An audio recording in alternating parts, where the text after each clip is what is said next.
Assalamualaikum warahmatullahi wabarakatuh. Halo semuanya, perkenalkan nama saya Kutsia dari Prodi Ilmu Komunikasi kelas IK 24D dengan NIM 24021103 akan menjawab beberapa pertanyaan untuk memenuhi nilai saya dalam mata kuliah Literasi Media Digital. Let's go!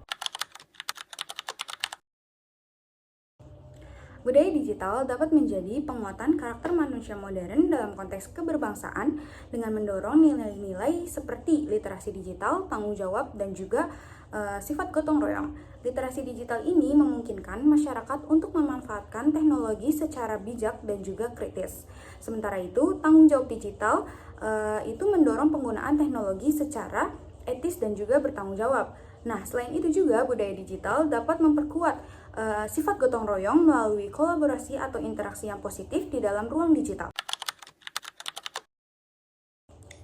Untuk menjadi warga yang Pancasilais dan konsumen yang bijak dalam ruang digital, kita wajib memahami apa itu hak dan kewajiban serta penerapan nilai-nilai Pancasila dalam setiap interaksi. Contohnya, kita wajib menghormati hak orang lain. Kemudian, kita juga wajib menjaga privasi orang tersebut dan juga tidak menyebarkan berita-berita palsu yang bersifat scam dan penipuan. Selain itu juga, kita wajib berpikir kritis dan mengambil informasi dari sumber yang terpercaya. Dalam literasi hiburan membuat kita tidak hanya menjadi penikmat yang pasif saja, kita bisa menjadi penikmat yang kritis dan juga sadar akan konteks, apalagi dalam konteks seni dan budaya. Di dalam konteks seni dan budaya, kita juga dibantu untuk memahami nilai-nilai budaya yang ada di balik sebuah karya seni. Contohnya itu K-pop atau Korean pop. Di dalam K-pop ini tidak hanya sekedar lagu yang catchy, namun di dalam lagu tersebut mengandung lirik-lirik yang suportivitas dan juga yang memotivasi pendengarnya, yang dapat memicu pendengarnya untuk tertarik akan budaya-budaya Korea seperti makanannya, stylenya, dan juga bahasanya. Fenomena K-pop dan juga media digital Indonesia merupakan suatu perubahan media dan budaya yang dimana dulu penikmat musik di Indonesia hanya terfokus pada konvensional seperti TV, radio, dan juga majalah musik. Namun sekarang adanya streaming platform seperti Spotify, kemudian YouTube Musik, dan juga TikTok dapat membantu kita sebagai anak muda bisa langsung mendengarkan karya-karya dari luar negeri. Contohnya mendengarkan lagu NCT. Perubahan media ini membawakan dampak budaya seperti anak muda banyak mencoba style-style atau mempelajari bahasa-bahasa Korea. Dan juga K-pop ini juga dapat menjembatani budaya kita atau sebagai sarana memperkenalkan budaya Indonesia ke teman K-pop lainnya dari luar negeri. 4 pilar yang ada pada literasi digital.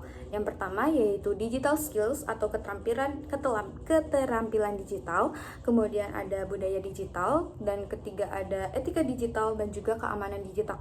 Yang pertama yaitu ada digital skills atau keterampilan digital.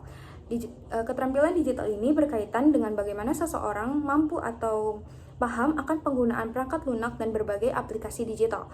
Contohnya itu kita paham akan penggunaan bagaimana penggunaan komputer, smartphone, dan juga tablet. Dan juga seseorang itu mampu membuat sebuah konten atau teks gambar dari berbagai perangkat lunak. Kemudian yang kedua itu ada budaya digital. Budaya digital ini berkaitan dengan nilai-nilai, norma, dan juga perilaku yang ada pada digital media atau dunia maya. Budaya digital ini mencakup tentang bagaimana cara kita menghargai pendapat perbedaan, kemudian menghargai budaya dan juga latar belakang dari berbagai kalangan di dunia maya. Kemudian yang ketiga itu ada etika digital. Dalam etika digital ini berkaitan dengan bagaimana cara kita menerapkan moral-moral dalam penggunaan teknologi di dalam ruang digital. Contohnya yaitu kita menjaga privasi orang lain, kemudian kita juga menghargai hak cipta orang lain.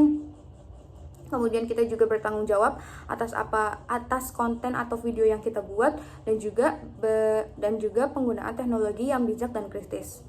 Kemudian yang keempat itu ada keamanan digital. Keamanan digital ini merupakan sebuah perlindungan diri kita dari berbagai ancaman di dunia maya. Contohnya itu yaitu melindungi data diri dengan menggunakan kata sandi yang kuat dan juga menerapkan atau mengaktifkan fitur keamanan di ponsel. Oke. Yang pertama, kita dapat memperkaya pemahaman kita tentang budaya Indonesia melalui digital media. Kemudian yang kedua, kita juga dapat mengembangkan keterampilan literasi media digital kita dari kemampuan mengecek fakta dan juga berpikir kritis. Kemudian yang terakhir, kita juga bisa memanfaatkan media digital sebagai ruang untuk interaksi dan berkolaborasi dalam pelestarian budaya Indonesia.